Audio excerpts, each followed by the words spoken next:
Class 5 is going to be about the most common music production problems or problems that you face and how you deal with them, right? So, this is really about solutions, okay?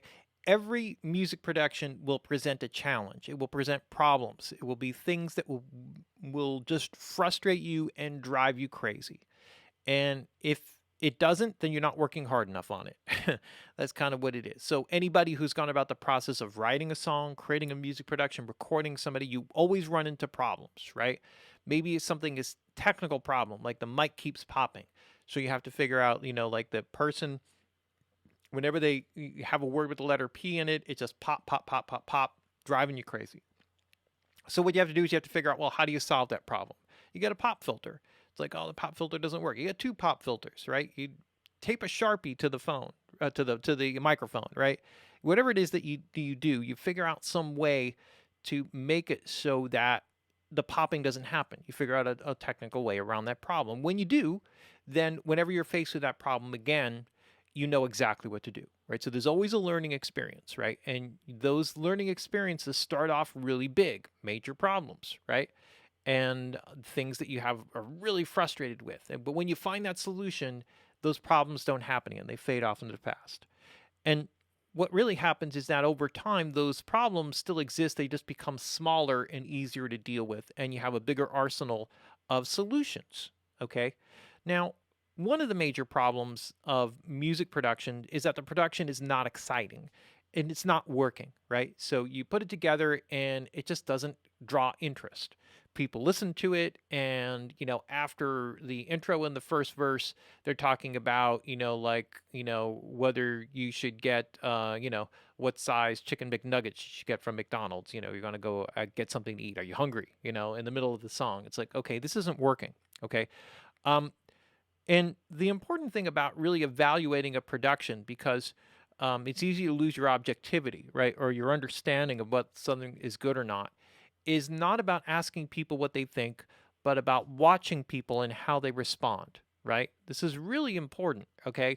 Because usually when you ask people what they think, they will, if they're your friend and they kind of, like they want to be your friend and support you, they may not even know. They may not even have like the capability of understanding whether it's good or not. Oh yeah, man, it's great, man. It kicks ass. Let's kicks ass. Let's go get some, let's go get some pizza. Um, that's not helpful. And then you got people who just like, are going to hate on everything, right? Or they're just going to give you their opinion whether you want it or not, right? That sucks. And if they don't, if it's somebody who actually is really honest with you and they actually have experience, then professional experience, then you can respect their opinion and listen to them. But if there's somebody who just says, oh, this sucks, it's like the melody, it may not be the melody at all, right? It may be something else that you're doing in the production. All you need to know is that something is not working, right? And this is why I have, as part of this whole course, that you're bringing me stuff that you're working on, right? So I can tell you and point out things, in a real honest way, what I hear and what I think is missing. And I may be right or I may be wrong, but in the end, right? But it's like I'll point you in a direction that'll at least get you investigating what the problem is, where the attention disappears, right? Where it gets lost, right? Where the flow of the song stops, right? That's really all you're looking for. Like, music production is actually really simple. It carries you like a story, like a really great movie. The time disappears, right? You sit down, you watch a movie, an hour and a half later, the movie's over, and it was like, wow, it was like, it started 10 minutes ago, right? A song is like that too. You listen to a song and it's like it could be 20 minutes long, but if you're really into it, that was like 2 minutes. It just happened, right? And you never have a thought. If you're in a movie and you're looking at your watch, like how much longer is this movie going on? That's a problem, right? And music productions are like that too. Is your attention wane when you listen to the song? Does it really hold your focus and attention the whole time that you're listening to it? Or does it disappear? Does it wane? Do you think about something else, right? And you're not going to get everybody's attention all the time, because maybe you're doing a production that's a real Dr. Luke, Katy Perry, but the person who's listening to it doesn't like Dr. Luke or Katy Perry and songs that are anything like that, right? They're just like, they got their disco sucks and they listen to AC/DC records, right? So that's not going to be a good opinion, right? So, you have to kind of gauge it like that. You're not going to get everybody. But does it excite people who are into that type of music, who are really into it? Does it excite you, right? Do you really get it? So if it's not, then it's like this is about finding solutions for what blocking that flow, right? What needs to change, right? Where the problem area is. And it's about really digging into the feeling of what's going on, right? And as opposed to just, then the technical aspects and decisions will be made and the correct ones will be made, right? People respond to music from a gut instinct, the same way we would do with movies, right? You can only cover things up to a certain degree. You can have a great beat or really exciting sound effects or whatever, and people think, oh, that's really, really cool, but they won't keep listening to it because they don't connect with the rest of the song. It's like it's a really well engineered record. They're amazingly engineered records. I did some records that were just, it's like the engineering is so ridiculous. It's like, man, as an engineer, I could really appreciate what they did, but nobody listens to the records. Sell nothing. Nobody buys them because they're feelingless.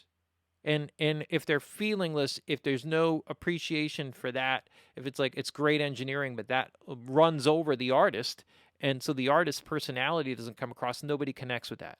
People connect to music through gut feeling, period. And when they don't connect with it, done, over with, forget about it.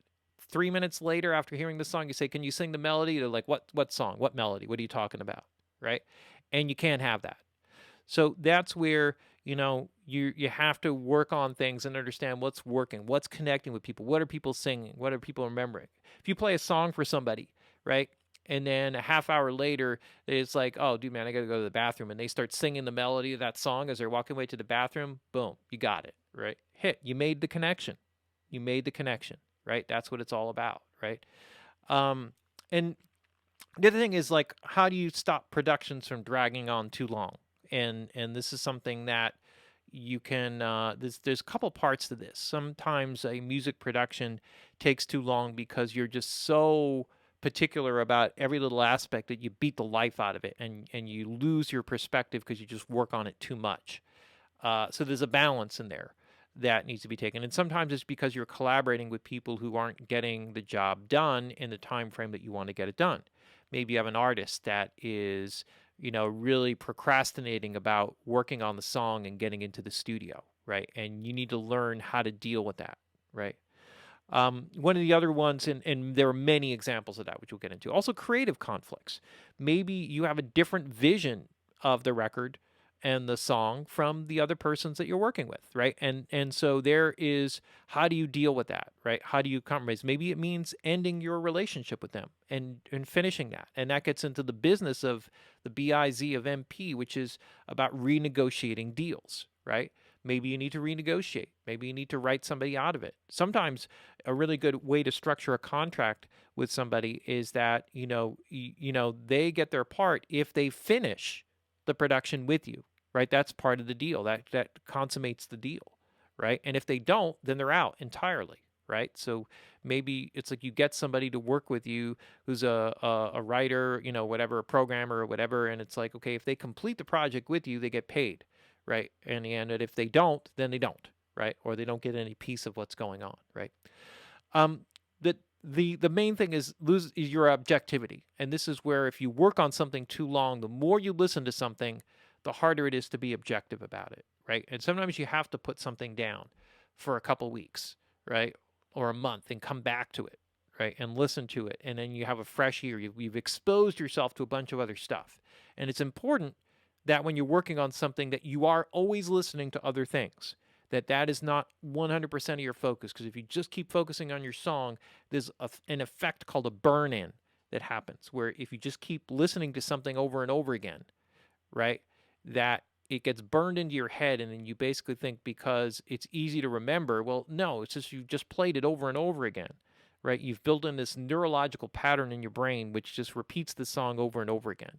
You ever heard the song, that like you hear it once and you can't get it out of your head, and it's this horrible song, that you hate, and you just keep singing it? It's like, the only way to get rid of that is to actually listen to something else that you do like over and over again, until you burn it out, right? It's like a burn-in kind of thing. It's a memory thing. Sometimes that's just like, the sign of a really good song, whether it's annoying or not. If it's memorable, that's huge, especially in advertising. God, that's what all advertising is about, right? You know, who can't sing the Oscar Mayer Wiener song, right? Wish I were an Oscar Mayer Wiener. It's what I'd truly like to be. And you can remember it for years and years, because you heard it and it's catchy and, it's fun and whatever, right? And you get hot dogs and little kids and dogs and all the other fun stuff, right? But those are things that are important part of all of this, right? And the objectivity thing is also about not saturating or oversaturating yourself with stuff, right? And sometimes that means giving, assigning a job, right? Maybe somebody who's going to write beats, but you can't listen to a song. You give it to them and say, hey, put some stuff together, play it for me, and let's talk about it, right? And that way you're not so saturated in it that you lose your perspective on it. Okay, we'll talk a lot about those things. That's class 5.